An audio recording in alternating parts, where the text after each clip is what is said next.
Hello viewers, welcome back my another blog. আমি আছি পলার, সাথে আছে আমার মামা সুজন। আসলে আমি কি বলবো, আমাদের দুজনকে আমাদের কাছে মনে হচ্ছে আমরা পাগল হয়ে গেছি। আমাদের ট্রাভেলিং সেই বানিয়াচুংয়ের বিতলঙ্গের আখড়া থেকে শুরু হয়ে ইটনা মিটামুন, হ্যাঁ, তারপরে আমরা অষ্টগ্রাম গেলাম, গতকালকে আবার গেলাম আমরা বানিয়াচুং লক্ষ্মীর ভাওরে, আর আজকে আসছি চুনারগড় সাতচুরি জাতীয় উদ্যানে। আসলে আমরা যাত্রার পথে একটু বিরতি দিয়েছি, আমরা খুবই ক্লান্ত, নবীগঞ্জ থেকে আসছি, তো একটু রেস্ট নিব, একটু খাওয়া দাওয়া হবে। সোনারগড় বাজার থেকে একটা তরমুজ নিয়েছি, এটা আমরা খাবো দুজন মিলে। আর আপনারা আশা করি এই আজকের পর্বে আমাদের সাথে থাকবেন। তো চলুন আমরা কতটুকু আপনাদেরকে আনন্দ দিতে পারি চেষ্টা করব, দেখা যাক।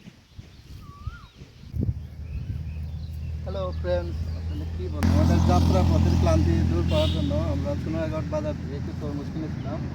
এটা বসে আমরা একটু খাবো।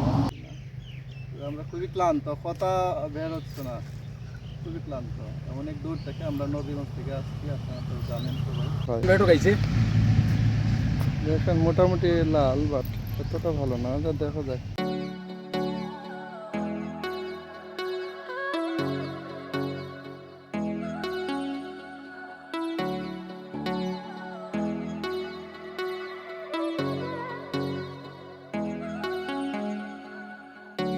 চলো একসাথে হাঁটি হাত ধরে, চলো একসাথে খুঁজি নিজেদেরকে, চলো একসাথে